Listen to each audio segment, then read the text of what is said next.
Madam, YS Sunitha Reddy గారు YS Jaganmohan Reddy గారికి ఒక సలహా ఇచ్చారు.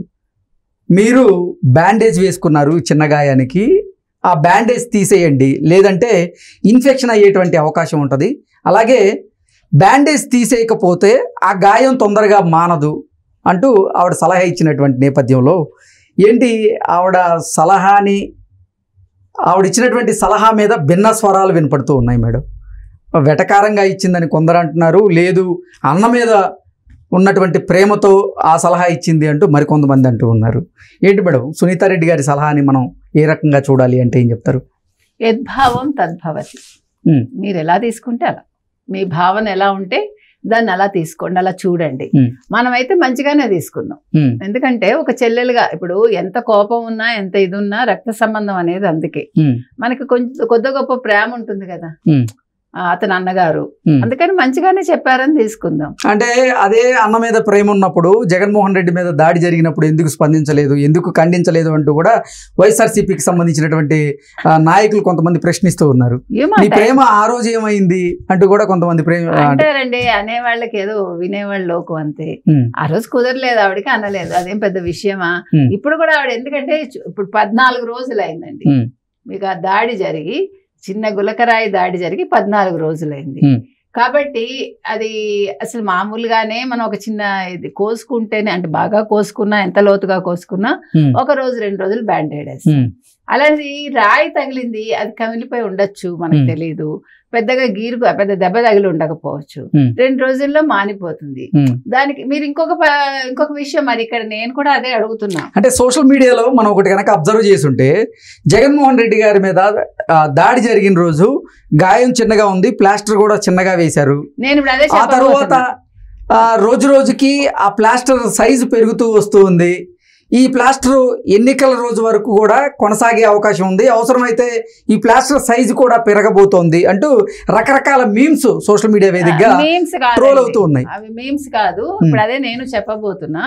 బికాస్ మీరు తగిలిన రోజేమో అసలు అక్కడ ఏమీ కమిలినట్టు లేదు. 2 ఫోటోలు మనందరం చూసాం సోషల్ మీడియాలో.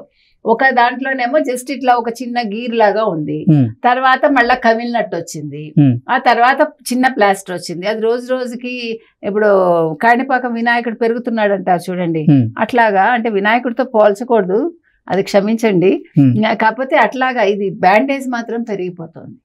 కాబట్టి ఇప్పుడు అందుకని ఆవిడకి సందేహం వచ్చింది.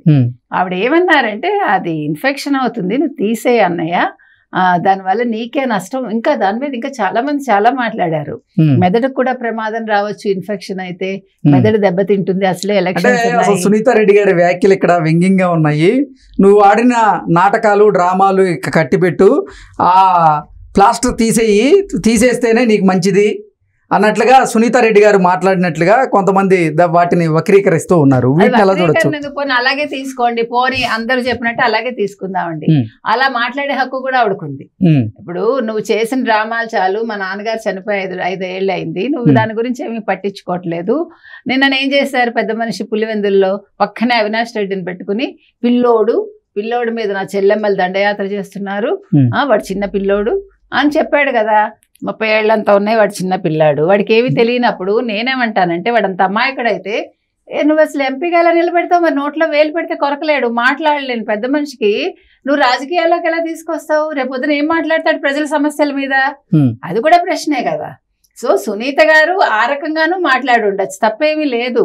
నువ్వు ఓ పక్కేమో అవినాష్ రెడ్డిని అలా అంటున్నావు, నువ్వు ఈ ఎన్నికల కోసం దెబ్బ కొట్టించుకుని ఉండొచ్చు, అందుకే ఆవిడ దానికి సానుభూతి చూపించి ఉండకపోవచ్చు గతంలో 12 రోజుల క్రితం. సో నిన్నను ఆవిడ ఆ మాట అనడానికి చాలే నీ డ్రామాలు ఇంకా ఆపు అని కూడా చెప్పుండొచ్చు. Nothing wrong in it. She has every right, either way she can talk. ఓకేనా? అలాగా మాట్లాడి ఉండొచ్చు, ఇలాగా మాట్లాడి ఉండొచ్చు. సో మీకు ఏది కావాలంటే అది తీసుకోండి ఫస్ట్. రెండోది, నిన్న ఆవిడ ఏమంది, ఇప్పుడు వీళ్ళ మీద ఎగిరెగిరి పడుతున్నాడు ఆయన. చెల్లెళ్ళు అదే పచ్చ చీర కట్టుకుందని ఒక చెల్లెల్ని, వీళ్ళిద్దరునేమో అదేంటది చంద్రబాబు నాయుడు వెంట వెళ్తున్నారు, వాళ్ళ బుట్టలో పడిపోయారు, ఏవేవో మాట్లాడాడు కదా ఆయన. నిన్న కూడా అదే చెప్తున్నాడు, ఆయన అమ్మాయి కూడా అసలు మా బాబయ్యకి 2వ పెళ్లి జరిగింది, ఓ పిల్లాడున్నాడు, ఈ పనికి మాలిన మాటలు చెప్పాడు తప్ప ఇప్పుడు హత్య గురించి ఆయన మాట్లాడాడు. మరి వీళ్ళు ఎందుకు హత్య గురించి మాట్లాడతారు? ఇప్పుడు ఆర్డర్ తీసుకొచ్చారు కదా, 6 మాట్లాడకూడదు. 6 ఎవరున్నారు? సునీత గారు ఉన్నారు, షర్మిల గారు ఉన్నారు, పురంధేశ్వరి గారు ఉన్నారు, చంద్రబాబు నాయుడు గారు ఉన్నారు, పవన్ కళ్యాణ్ గారు ఉన్నారు, ఇంకొకళ్ళు ఎవరు నారా లోకేష్ ఉన్నారు. సో ఈ 6 మాత్రం మాట్లాడకూడదు. మరి ఎలా తెచ్చుకుంటారండి ఆర్డర్? ముందు నోటీస్ ఇచ్చి వీళ్ళ దగ్గర వివరణ కోరకుండా ఆర్డర్ మాత్రం వచ్చేస్తుంది. అందుకని సునీత ఏమన్నారు ఆ రోజు మాట్లాడేటప్పుడు, నాకు ఆర్డర్ నా చేతికి రాలేదు, మీరు చెప్తున్న ఆర్డర్ ఏంటో నాకు తెలీదు అని ప్రెస్ వాళ్ళతో అన్నారు. రానప్పుడు షీ కెన్ టాక్ కదా. ఇప్పుడు నీకు కావాల్సినట్టు మరి అప్పుడు ఎవ్వడూ మాట్లాడకూడదు కదా. ఇప్పుడు సునీత గారు అడుగుతున్న దాంట్లో అది కూడా ఉంది. మీరు మాత్రం ఎలా మాట్లాడతారు? మా నాన్న మీకు ఏం అన్యాయం చేశారు? మా నాన్న గురించి ఒక్క మంచి మాట మీరు మాట్లాడలేదు. మా నాన్న ఎంపీ, ఇప్పుడు ఎమ్మెల్యే పదవి వద్దనుకున్నారు, ఆయన ఎంపీ పదవి వద్దనుకున్నారు కదా, వీళ్ళ కోసం వదిలిపెట్టారు కదా. అవినాష్ రెడ్డిని ఆ రోజు గెలిపించారు కదా, విజయమ్మ గెలిచారు కదా. మరి మా నాన్న గురించి ఎందుకు నీకు అంత ద్వేషం మా నాన్న మీద అని అడిగింది ఆవిడ. అది కరెక్టే కదా. ఎంత దారుణంగా ఎవరైనా హత్య చేయిస్తారా? అందులో అవినాష్ రెడ్డి A8. ఇప్పుడు నిందితుల్లో యనమండుగురులో ఇతను A8 అవినాష్ రెడ్డి. ఇప్పుడు సిబిఐ ఏం చెప్పింది? ఇతను చూశాడు, ఇతను హత్య చెయ్యలేదు, చేయించినప్పుడు జరిగినప్పుడు అక్కడ ఉన్నాడు. అది సిబిఐ ఖచ్చితంగా చెప్పింది. చెప్పినప్పుడు ఇప్పుడు సిబిఐ నిందితుడిగా ఉన్న వ్యక్తిని నువ్వు ఎట్లా నిల్చోబెడతావు అని వీళ్ళు అడుగుతున్నారు. ఏది ఇప్పుడు సునీత గారు ఏ రకంగా మాట్లాడినా తప్పులేదండి. వాళ్ళు అంత బాధలో ఉన్నారు. అది వాళ్ళు వ్యంగ్యంగా మాట్లాడినా తప్పులేదు, మామూలుగా మాట్లాడినా తప్పులేదు. బికాజ్ అంత రోడ్డు మీద కీడుస్తున్నారు ఎవరు? జగన్మోహన్ రెడ్డి చెల్లెళ్ళని. నాట్ ఓన్లీ చెల్లెళ్ళు, నిన్న సౌభాగ్యమ్మ గారు కూడా బయటకు వచ్చి లేఖ రాశారు. ఆవిడ ఎందుకు రాయాల్సి వచ్చింది? ఇంకొక లేడీ బయటకు వచ్చింది వల్ల. అసలు కుటుంబం హ్యాపీగా, ఆవిడ డాక్టర్గా ఆవిడేమో ఆవిడ ప్రాక్టీస్ చేసుకుంటున్నారు. షర్మిల ఏదో తన పని తను చేసుకుని నీకు అవసరమైనప్పుడు హెల్ప్ చేస్తున్నారు. విజయమ్మ గారు నీకు హెల్ప్ చేశారు. సౌభాగ్యమ్మ గారి పాటికి సౌభాగ్యమ్మ గారు ఇంట్లో ఉంది. ఆవిడెవరు? విమలమ్మ, విమలమ్మ ఆవిడ ప్రచారం ఆవిడ చేసుకుంటున్నారు. ఇంతమందిని నువ్వు వీధిలోకి లాగావు అంటే విమలమ్మ నీ తరఫునే మాట్లాడుతున్నారులే, కానీ ఇప్పుడు నీకోసం బయటకు వచ్చింది కదా ఆవిడ. అనవసరంగా వార్తల్లోకి ఎక్కి దూషణాలు, తిరస్కారాలు రెండూ పొందుతోంది కదా ఆవిడ. అవునా కదా? ఆవిడని దూషిస్తున్నారు, తిరస్కరిస్తున్నారు. ఆవిడకి అవసరమా ఈ వయసులో? అలాగే ఇప్పుడు నేను సౌభాగ్యం గారు ఎంత వేదనతో బయటకు వచ్చింది. ఇప్పుడు ఆవిడకి తెలుసో లేదో, ఆవిడకి రెండో పెళ్లి విషయం తెలియవచ్చు, అది వాళ్ళ ఫ్యామిలీ మ్యాటర్. అది నీకు కూడా అనవసరం. ఇన్ని సంవత్సరాల్లో ఈ 5 ఏళ్లలో నువ్వు అవినాష్ రెడ్డిని పక్కన పెట్టుకుని ఏ రోజైనా నువ్వు నీ చిన్న హత్య గురించి మాట్లాడావా?